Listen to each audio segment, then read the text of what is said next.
Et je suis ravie de recevoir sur ce plateau David Corona. Bonjour. Bonjour. Vous êtes directeur général d'Incognita. C'est une structure un petit peu spéciale, vous allez me raconter. Une structure qui forme des managers à la gestion du stress, à la négociation, qui accompagne aussi des patrons qui sont victimes de ransomware. Structure donc que vous avez fondée avec votre épouse qui est thérapeute. Vous-même, vous êtes gendarme de formation, ex-négociateur de crise du GIGN et vous avez publié ce livre qui s'appelle « Négocier ». C'est aux éditions Grasset. Alors, vous n'êtes pas le premier que je reçois à avoir un profil comme ça d'ancien des forces de l'ordre qui se reconvertit dans le conseil aux dirigeants. Est-ce qu'il y a une similarité que vous voyez dans les situations que vous avez traitées par le passé et celles que vous traitez aujourd'hui ? Oui, alors effectivement, je trouve ça plutôt logique de se retrouver dans des univers dans lesquels on va gérer des situations humaines assez intenses, où on va toucher effectivement à des extrémités comme de la criminalité, ou comme des prises d'otages, ou comme des gestions de crise vraiment chaudes, où on va s'apercevoir que les êtres humains entre eux ont des comportements qui se retrouvent dans des situations de crise d'entreprise, dans des situations de management. Et effectivement, c'est plutôt logique, selon moi, que des anciens patrons d'unités de terrain, de police, de gendarmerie ou des anciens des forces spéciales se reconvertissent dans le conseil aux entreprises parce que, d'une certaine manière, quand les choses dérapent, l'humain fait exactement la même chose dans toutes les situations. Il y a quand même un petit peu moins de danger, en général, quand on est chef d'entreprise. Je dis bien en général. Oui, alors, effectivement, il n'y a plus vraiment de vie en danger au sens propre parce qu'il n'y a en général pas de présence d'armes ou pas de présence d'otages. Mais il y a du danger figuré, du danger imaginé. Il faut quand même se dire que quand on est patron d'une entreprise ou patronne d'une grande entité, on a mis énormément d'argent, on a mis énormément de temps. Il y a des gens qui comptent sur nous, qu'on paye. On a peut-être des filiales à l'étranger. Et le fait de devoir mettre en péril cette entité crée quelque chose qui, émotionnellement, psychologiquement, peut se rapprocher des comportements qu'on peut avoir quand on se retrouve dans une prise d'otage ou dans un enlèvement. Quelles sont les problématiques avec lesquelles les chefs d'entreprise viennent vous voir aujourd'hui ? Alors aujourd'hui, les problématiques principales, on a 3 leviers qui sont les thèmes sur lesquels les chefs d'entreprise viennent nous voir, sont la gestion de crise au sens large, avec une particularité pour la gestion de crise cyber. Ces dernières années, on a vu exploser les attaques informatiques, ce qu'on appelle les ransomware. Quand vous avez tous vos postes de l'entreprise qui sont bloqués, vous avez des hackers qui vous demandent une rançon en crypto-monnaie bien souvent. Ça, c'est un des premiers postes sur lesquels on vient nous demander assistance. Une deuxième chose, ce sont toutes les autres négociations à fort enjeu. Ça peut être des négociations RH en interne, ça peut être des négociations syndicales quand il y a des débrayages ou des mouvements en interne. Et puis, il y a toutes les négociations commerciales à fort enjeu. Par exemple, on intervient aussi sur des fusions-acquisitions, des M&A. On vient en conseil de négociation sur ces dossiers-là. Et enfin, le troisième volet sur lequel on est un peu cherché, c'est sur le volet typiquement de l'humain, avec du profiling. On va aider les cabinets de chasseurs de tête et les RH et les managers à venir détricoter des problématiques un peu nécrosées dans les équipes pour les aider à passer un cap soit dans leur transformation, soit dans leur vie d'entreprise classique. Alors, pour revenir sur le côté ransomware, donc ces demandes de rançon, cyberattaque avec demande de rançon, vous avez été un des premiers négociateurs à être interrogé sur ce sujet. Est-ce que vous pouvez nous raconter votre expérience à ce moment-là ? Alors, on est en 2017, je suis à la cellule nationale de négociation au GIGN, donc j'ai en charge la formation de tous les négociateurs du GIGN et de toutes les négociatrices et négociateurs de la gendarmerie. Et une mission tombe, mon patron m'appelle et me dit « Tiens, David, il y a un ransomware, la gendarmerie est sollicitée pour ça, il faudrait que tu négocies dans ce dossier. » À cette époque-là, les ransomware sont assez répandus, mais pas assez pour que les forces de l'ordre ou des négociateurs des forces spéciales comme mon unité prennent en charge ces affaires. Et je vais commencer à comprendre que cette criminalité est la criminalité de demain. Il faut imaginer que c'est bien moins risqué et bien plus lucratif d'attaquer une entreprise via ses postes informatiques avec une demande de rançon qui est quasiment intraçable en crypto-monnaie via des blockchains sur la toile, que d'aller essayer de braquer une banque pour une somme bien moins importante avec le risque de perdre de la vie et de se faire attraper. Donc, À ce moment-là, je m'aperçois dans la cinématique de ce type d'attaque qu'il y a vraiment des similitudes avec des opérations qu'on mène, c'est-à-dire qu'en ransomware, il faut imaginer que c'est comme si on faisait une prise d'otage et un enlèvement et qu'on mixait les deux processus. En gros, quelqu'un que vous ne connaissez pas retient quelque chose que vous possédez et vous demande une rançon en échange. Et c'est comme ça que je vais commencer à appliquer des process de négociation pour ce genre d'affaires. Et je vais m'apercevoir qu'il y a des choses qui fonctionnent, et dans la négociation et dans la gestion de crise, et qu'on va se dire que c'est l'avenir un petit peu du conseil en entreprise que d'accompagner les dirigeants sur ces dynamiques-là. Mais quand vous négociez avec des hackers, contrairement à a priori à des preneurs d'otages, par exemple, vous n'avez pas de lien direct. Souvent, c'est vrai que vous arrivez à établir un contact à minima vocal avec le preneur d'otages. Là, il n'y a pas ni le son de la voix, ni la gestuelle. Donc, j'imagine que ça change quand même beaucoup de paramètres dans la négociation. Absolument. Et c'est et un avantage et un inconvénient. Ça provoque l'inconvénient, effectivement, de ne pas pouvoir faire de l'influence directe, comme là, on est en train de se parler, je vous dis des choses, vous hochez de la tête, je calibre certaines choses de votre comportement, et je vais savoir ce qui passe ou ce qui ne passe pas. Je vais pouvoir essayer d'utiliser des éléments sur votre structure de langage, sur votre comportement, qui vont me donner un certain avantage.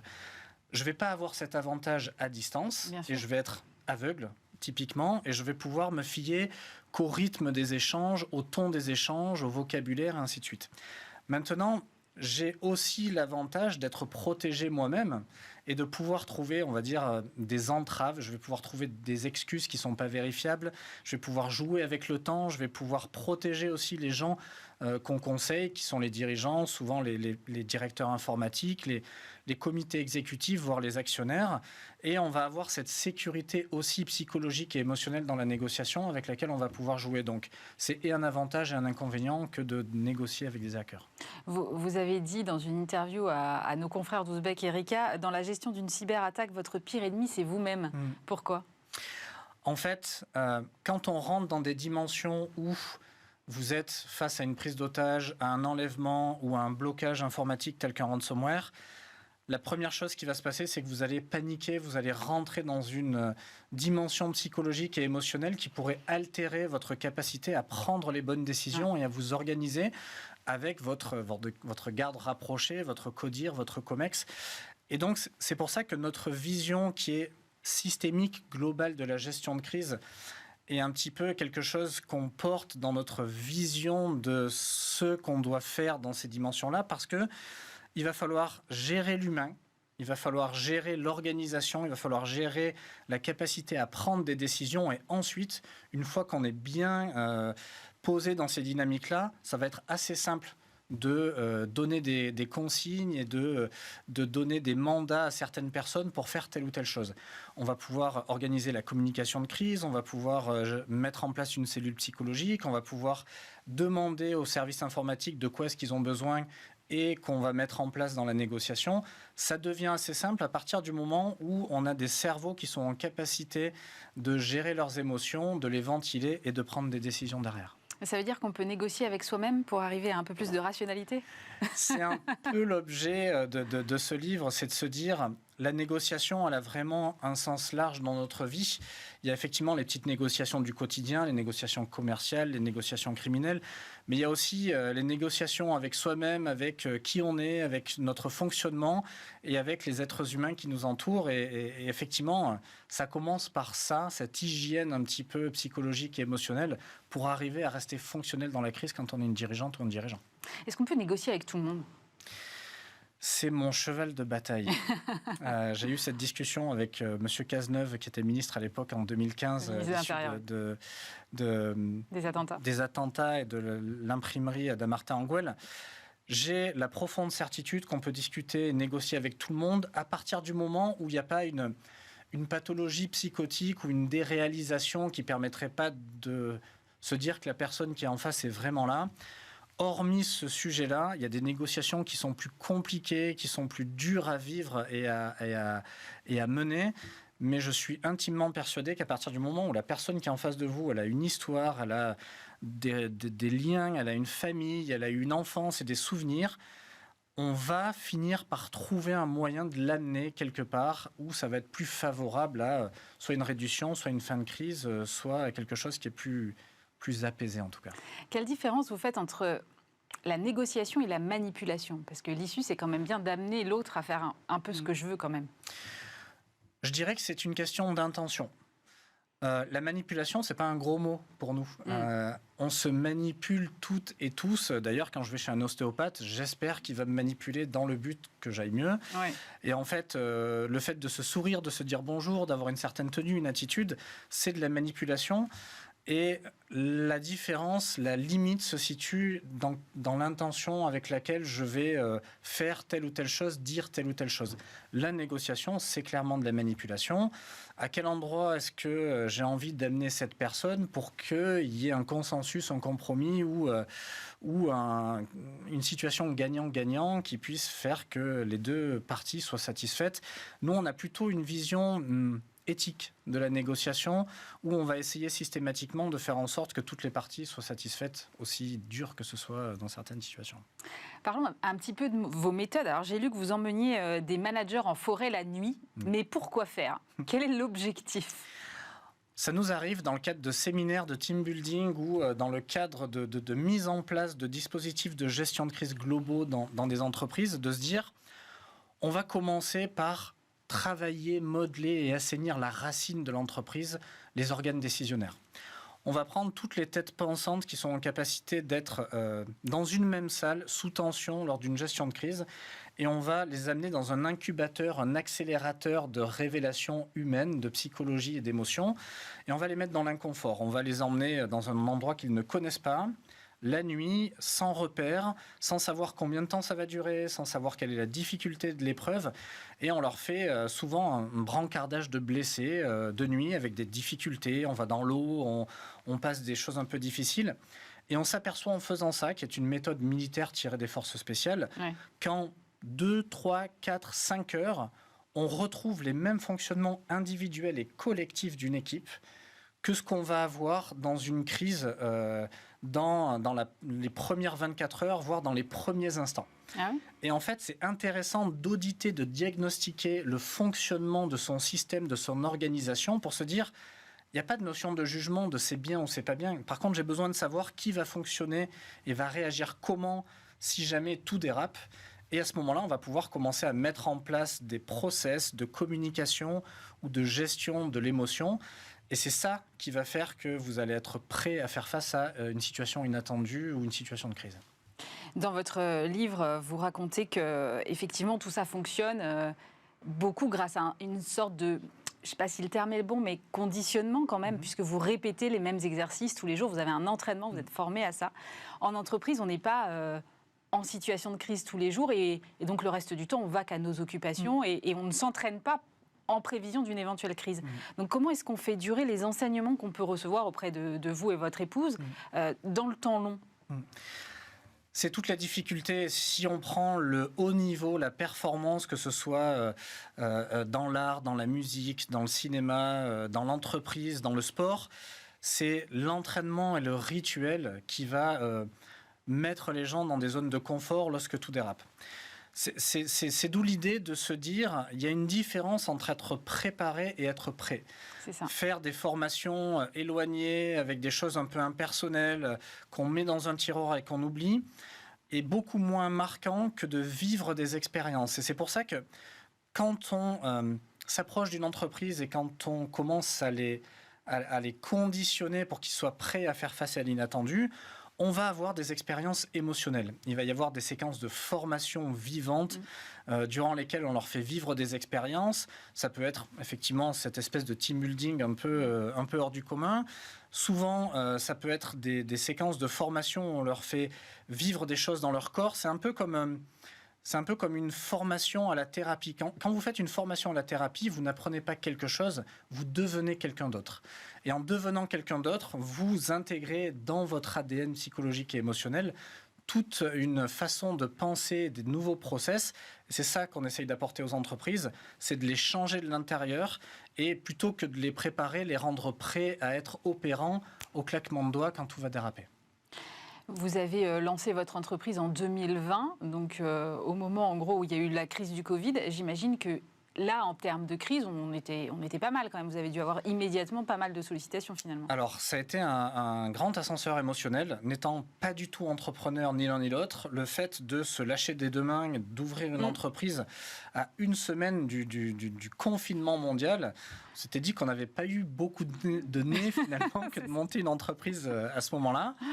Et en fait, ce qui s'est passé, comme vous le dites très justement, très rapidement, on a été hyper sollicité. Et comme c'était une crise mondiale et majeure, on a eu énormément de travail tout de suite dans des dimensions d'organisation, de gestion de crise, d'aide et de soutien psychologique à des entreprises qui devaient faire face à ce Covid.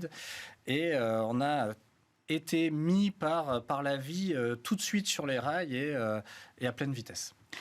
Est-ce que tous les rouages de négociation sont toujours les mêmes, quelle que soit la situation ? Est-ce qu'on négocie de la même façon dans une négo commerciale, dans une négo de crise ? Comment est-ce que vous voyez les choses dans une négo managériale ?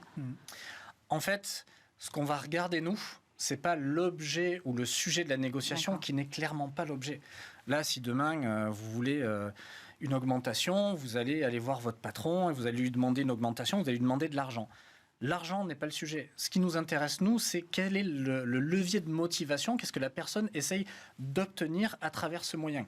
Là, par exemple, si je prends l'augmentation, c'est le moyen d'avoir peut-être de la sécurité pour ma famille parce que je vais mettre mon enfant dans une autre école, je vais faire un prêt immobilier, je vais voyager, je vais avoir des choses qui sont cachées derrière ce que je demande. La négociation, comme on la voit chez Incognita, c'est ça. On ne va pas s'attacher à l'objet de la négociation, mais les leviers de motivation qui sont derrière. Et donc, on va systématiquement regarder l'individu qui se cache derrière cet artefact, derrière cette chose qui est posée devant. Et effectivement, on s'aperçoit que souvent, les mêmes leviers reviennent. Vous faites appel à l'hypnose aussi ? Oui, ça nous arrive. Dans quel but, là aussi ? Et c'est complémentaire à tout ce que vous venez de nous décrire ? Ou c'est pour certains cas spécifiques ? Oui, alors c'est complémentaire et pour certains cas spécifiques, c'est un des outils qu'on utilise dans la grande trousse à outils qu'on a chez Incognita. C'est plutôt un levier d'influence. C'est plutôt, l'hypnose comme on l'entend, comme on l'utilise nous, c'est pas l'hypnose de Mesmer où on fait faire la poule sur une scène. J'espère. C'est plutôt un levier d'influence où on va peut-être parfois utiliser cette technique-là pour changer l'état de conscience de quelqu'un, pour lui faire travailler sur l'émotionnel, sur l'identité. Et c'est une manière plutôt douce, de manière conversationnelle, d'arriver à obtenir des choses qui ne seraient peut-être pas passées dans d'autres dimensions ou avec d'autres outils. Tout à l'heure, je vous ai demandé si on pouvait négocier avec tout le monde. J'ai envie de vous poser pour finir la question inverse. Est-ce que tout le monde est capable de mener une négociation ? Plus ou moins bien. Je veux dire...